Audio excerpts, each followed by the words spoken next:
বাংলা ইন্ডাস্ট্রির হরলিক্স চাটা ছেলে সোহম চক্রবর্তী নতুন সিনেমা রিলিজ করছে আজকেই, ফেলু বক্সি সিনেমাটার নাম। তো আজকে সিনেমা হলে মুক্তি পাচ্ছে, কালকে টেলার এসছে, বুঝতে পারছো? সিনেমা আজকে মুক্তি পাচ্ছে, কালকে টেলার এসছে। তো এরকম হচ্ছে প্রমোশন। যাই হোক, সোহম চক্রবর্তী কিন্তু খুব ভালো একজন অভিনেতা ছিল, কিন্তু একটা টাইমের পর সে নিজেই নিজেকে শেষ করে দিয়েছে। এবং আমার মনে হয় প্রসেন চ্যাটার্জি এবং সোহম চক্রবর্তীর মধ্যে অনেকটা মিল ছিল। প্রসেন চ্যাটার্জি ছোটোর থেকে কিন্তু অভিনয় জগতে পা রেখেছিল, একদম বাচ্চা বয়স থেকে। তারপর থেকে তো সে নিজেকে যেরকম পর্যায়ে নিয়ে গেছে সেটা নেক্সট লেভেলের। আজকে প্রসেন চ্যাটার্জি মানেই ইন্ডাস্ট্রি। তার বাংলা সিনেমাতে যা অবদান সেটা সত্যিই মনে রাখার মতো। মানুষটা ছিল বলেই আজকে বাংলা ইন্ডাস্ট্রি নিয়ে কথা হয়। তো সোহম চক্রবর্তীও কিন্তু সেই নামটা করতে পারত, কিন্তু সেটা করতে পারেনি। এবং দেবজিৎ আজকে কোন জায়গায় পৌঁছে গেছে, সোহম চক্রবর্তী আজকে কোন জায়গায় পৌঁছে গেছে। কিন্তু সোহম চক্রবর্তী কেরিয়ার অনেক আগের থেকেই শুরু করেছিল ফিল্ম জগতে, মানে সিনেমা জগতে। কিন্তু সোহম চক্রবর্তী নিজের স্টারডামটা ধরে রাখতে পারেনি। সে একটা টাইমে ভালো ভালো সিনেমা করেছিল, প্রেম আমার, অমানুষ, বোঝে না সে বোঝে না। এই সিনেমাগুলো তার নামে চলতো, তার নামে ব্লকবাস্টার হয়েছিল। কিন্তু আজকে তার সিনেমা কখন আসে কখন যায় দর্শক মনে রাখে না। তো সোহম চক্রবর্তীর নতুন সিনেমা ফেলু বক্সি টেলার এসছে। টেলারটা আমার ওকে ওকে লেগেছে, মানে আহামরি কিছু লাগেনি। টেলারে দেখলাম যে একটা জন্মদিনের পার্টিতে একজনের হার্ট অ্যাটাক হয়ে মারা যাচ্ছে, সেটা হয়তো পরিমণির মানে হাজব্যান্ড, এবং সেটার ইনভেস্টিগেশন করতে আসছে ফেলু বক্সির ক্যারেক্টারটা, মানে সোহমের ক্যারেক্টারটা। এবং সেই ইনভেস্টিগেশনে আরও কী কী বেরোচ্ছে সেটাই হচ্ছে এই সিনেমার বেসিক গল্পটা। তো এই সিনেমার যা কাস্টিং না, একদম যাচ্ছা দেয়। সোহম চক্রবর্তীকে যদি বাদ দিই তাহলে মধুমিতা সরকার, পরিমণি, সাতা ফিগার, যাচ্ছা দেয় একদম কাস্টিং।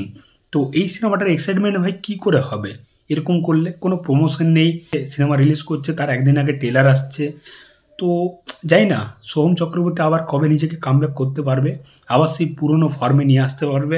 এবং সোহম চক্রবর্তী যেরকম শরীরটা হয়ে গেছে, যেরকম ফিগারটা হয়ে গেছে, ভদকা হয়ে গেছে, দেখতে খুবই খারাপ লাগে, মানে হিরো মনে হয় না সত্যি বলতে। তো দেখা যাক সোহম চক্রবর্তীর এই সিনেমায় কত কি কালেকশন হয়। আমার তো মনে হয় না সিনেমাটা মানে বেশ কিছু বক্স অফিসে ফলাফল করতে পারবে। তোমাদের ট্রেলারটা কেমন কি লেগেছে অবশ্যই জানিও। তো নেক্সট একটা পোস্টার রিয়াকশন করব, সেটা হচ্ছে আমাদের লর্ড বনি, মোস্ট লিডিং হিরো আমাদের বনি সেনগুপ্ত। বনি সেনগুপ্ত নতুন সিনেমা বানসারা। তো এই সিনেমার একটা যখন অ্যানাউন্সমেন্ট এসেছিল তখন কিন্তু অনেক রিভিউয়ার বলেছিল বা মানুষে বলেছিল মানে ভালো হতে পারে আর কি সিনেমাটা, একটা সুপার ন্যাচারাল সিনেমা, এখন এরকম টাইপের সিনেমা চলছে।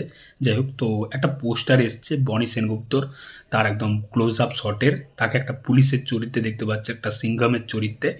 এবং ছোট ছোট চুল রয়েছে তার, একদম একদম হালকা বিয়ার্ড রয়েছে, পুলিশের কস্টিউম পরে রয়েছে এবং একটা চুপ এরম করে রয়েছে, মানে দর্শককে বলছে তোমরা চুপ থাকো আমি হাঁকবো।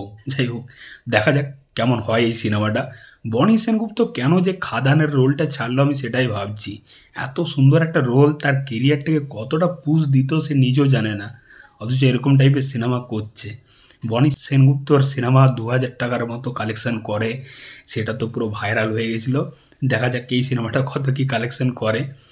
তো আমার পোস্টারটা মোটামুটি লেগেছে, বনির লুকটা কি আর বলবো, কে মানে মানায় না আর কি, বুঝতে পারছো, রাফ অ্যান্ড টাফ একটা লুকে মানায় না। তো বলেছিল না চকলেট বয়, চকলেট না হোক অন্তত চুইংগাম বয় ওকে লাগে। তো তোমাদের পোস্টারটা কেমন কি লেগেছে অবশ্যই জানিও। চললাম, দেখা হচ্ছে আবার পরের ভিডিওতে। চ্যানেলে নতুন হয়ে থাকলে অবশ্যই সাবস্ক্রাইব করে দাও। চললাম বস।